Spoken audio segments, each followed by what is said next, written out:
ہم کہتے ہیں کہ انبیاء علیہ السلام قبروں میں زندہ ہیں، اور مماتی کہتے ہیں کہ انبیاء علیہ السلام قبروں میں زندہ نہیں ہیں۔ وہ آپ سے دلیل مانگیں گے، اگر اللہ کے نبی قبر میں زندہ ہیں تو قرآن پڑھو، نبی قبر میں زندہ ہیں تو قرآن پڑھو۔ اس پر آپ بڑی جلدی پریشان ہوتے ہیں۔ گفتگو کا طریقہ سیکھ لیں، قرآن بعد میں پڑھیں۔ آپ اس مماتی سے پوچھو کہ اللہ کے نبی پر موت آئی ہے یا نہیں آئی، اللہ کے نبی پر موت آئی ہے یا نہیں آئی۔ وہ کہے گا اللہ کے نبی پر موت آئی ہے، آپ نے کہنا قرآن پڑھو، نبی پر موت آئی ہے قرآن پڑھو۔ وہ قرآن پڑھے گا، کل نفس ذائقۃ الموت۔ آپ پوچھے آپ بھی نفس ہیں؟ جی ہاں۔ موت آ گئی ہے؟ نہیں آئی۔ تو پھر یہ آیت دلیل کیسے بنی کہ موت آئی ہے؟ یہ جس طرح نبی کے لیے اسی طرح ہمارے لیے بھی ہے نا، موت آ گئی ہے اس پہ آیت پڑھیں، وہ پھر پڑھے گا اللہ توفی الانفس حین موتہا واللتی لم تمت فی منامہا۔ انہیں کہا نبی ہم بھی سوتے ہیں روح نکل جاتی ہے، کیا موت آ گئی ہے؟ آیت پڑھو، کل شیء ہالک الا وجہہ۔ اس نے کہا شیء تو ہم بھی ہیں، ہم ختم ہو گئے۔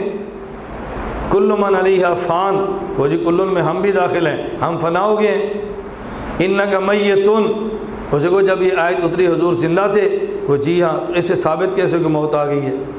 کوئی ایک آیت پیش کرو کہ حضور پہ موت آئی ہے، سوال سمجھ آ رہے ہیں؟ کوئی ایک آیت پیش کرو کہ حضور پاک صلی اللہ علیہ وسلم پر موت آئی ہے۔ وہ کہے گا اگر موت نہیں آئی صحابہ نے دفن کیوں کیا تھا؟ آپ کہنا یہ آیت ہے، سمجھ آ رہی ہے؟ یہ آیت ہے۔ اگر حضور پاک پر موت نہیں آئی تو صدیق اکبر کو خلیفہ کیوں بنایا؟ آپ پوچھیں یہ آیت ہے۔ اگر حضور پاک پر موت نہیں آئی تو بتاؤ ابو بکر حضور کے مصلی پہ کیوں کھڑے ہوئے؟ آپ پوچھیں یہ آیت ہے۔ آیت پیش کرو، آیت کہ حضور پہ موت آئی ہے، ایک آیت پڑھو۔ کیوں جھوٹ بولتے ہو کہ 70 آیات اور 1800 حدیثیں؟ کوئی ایک آیت پڑھو کہ اللہ فرمائے میرا محمد تجھ پہ موت آ گئی ہے، چل وہی تو یہ ہوئی نا۔ یا ایک حدیث پڑھو کہ حضور پاک فرمائے مجھ پر موت آ گئی ہے، وہ ایک حدیث پڑھو۔ 1800 حدیثیں اور 70 آیات کا روب جھاڑتے ہو، کوئی آیت پڑھو بھی تو صحیح کہ موت آئی ہے۔ اب بتاؤ حضور پاک پر موت آئی ہے، اس پر کوئی آیت دلیل نہیں ہے۔ دلیل کیا ہے؟ صحابہ کا اجماع ہے کہ موت آئی ہے اور حضور کو قبر میں دفن کر دیا ہے۔ اب نبی کی موت پر قرآن ہے یا صحابہ کا اجماع ہے؟ بولو۔ موت پر، نبی کی موت پر دلیل قرآن کی آیت یا صحابہ کا اجماع؟ تو جس دلیل سے نبی کی موت ثابت ہے اسی دلیل سے نبی کی حیات ثابت ہوگی نا۔ وہ کہتا ہے نہیں، موت پہ میں اجماع صحابہ پیش کروں گا اور آپ حیات پہ قرآن پیش کرو۔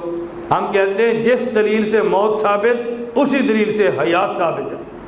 اگر سیدنا صدیق اکبر نے فرمایا من کان یعبد محمدن فإن محمدن قد مات ومن کان یعبد اللہ فإنہ حی لا یموت، اسی صدیق اکبر نے فرمایا طبت حیا ومیتا والذی نفسی بیدہ لا یذیقک اللہ الموتتین ابدا۔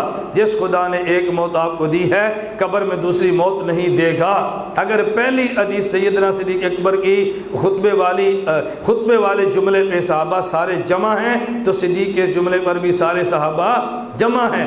جس طرح صدیق نے من کان یعبد محمدن فإن محمدن قد مات فرمایا، کسی صحابی نے انکار نہیں کیا۔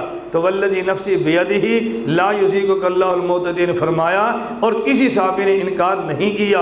تو جس دلیل سے نبی کی موت ثابت ہے اسی دلیل سے نبی کی حیات ثابت ہے۔ بات سمجھ آ رہی؟